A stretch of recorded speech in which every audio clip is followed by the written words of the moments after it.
চট্টগ্রামের সীতাকুণ্ড উপজেলার জঙ্গল সলিমপুর অভিযানে গিয়ে দুর্বৃত্তদের হামলায় র্যাব ৭-এর এক কর্মকর্তা নিহত হয়েছেন। এছাড়া অভিযানে যাওয়া র্যাবের ৩ সদস্যকে দুর্বৃত্তরা জিম্মি করে রেখেছেন।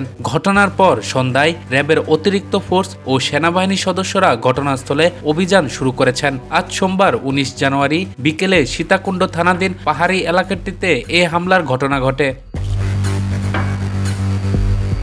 নিহত র্যাব কর্মকর্তা হলেন র্যাব ৭ চট্টগ্রামের ডিএডি মোহাম্মদ মুতালেব। সীতাকুণ্ড থানার ভারপ্রাপ্ত কর্মকর্তা মোহাম্মদ মহিনুল ইসলাম বলেন, র্যাবের উপর হামলার খবর পেয়ে পুলিশ দ্রুত ঘটনাস্থলে পৌঁছে র্যাব ও সেনা সদস্যদের সঙ্গে যৌথভাবে পরিস্থিতি নিয়ন্ত্রণের চেষ্টা চালাচ্ছে। এই ঘটনায় র্যাবের ১ সদস্য গুরুতর আহত হয়েছেন। র্যাবের ৩ সদস্যকে জিম্মি করে রেখেছে দুর্বৃত্তরা। গুরুতর আহত র্যাব সদস্য পরে মারা যান।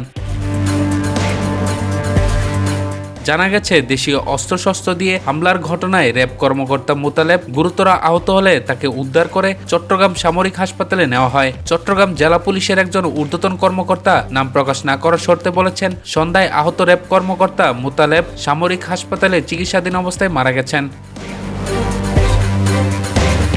নাম প্রকাশে অনিচ্ছুক চট্টগ্রাম র্যাব ও পুলিশের ঊর্ধ্বতন কর্মকর্তারা ঘটনার পরপর জানান, আজ বিকেলে চট্টগ্রামের পতেঙ্গা থেকে র্যাবের একটি টিম জঙ্গল সলিমপুরে অভিযানে গেলে সেখানে দুর্বৃত্তরা তাদের উপর চড়াও হয়। এ সময় তাদের অতর্কিত হামলায় এক র্যাব সদস্য গুরুতর আহত হন। এছাড়া দুর্বৃত্তরা র্যাবের ৩ সদস্যকে জিম্মি করে রেখেছেন। পরিস্থিতি নিয়ন্ত্রণে ও আটকে পড়া সদস্যদের উদ্ধারে ঘটনাস্থলে অতিরিক্ত ফোর্স পাঠানো হয়েছে। প্রসঙ্গত, দুর্গম পাহাড়ি এলাকা হওয়ায় জঙ্গল সলিমপুর দীর্ঘদিন ধরে পাহাড় ভূমিদস্যু ও সশস্ত্র সন্ত্রাসীদের নিরাপদ আশ্রয়স্থল হিসেবে পরিচিত।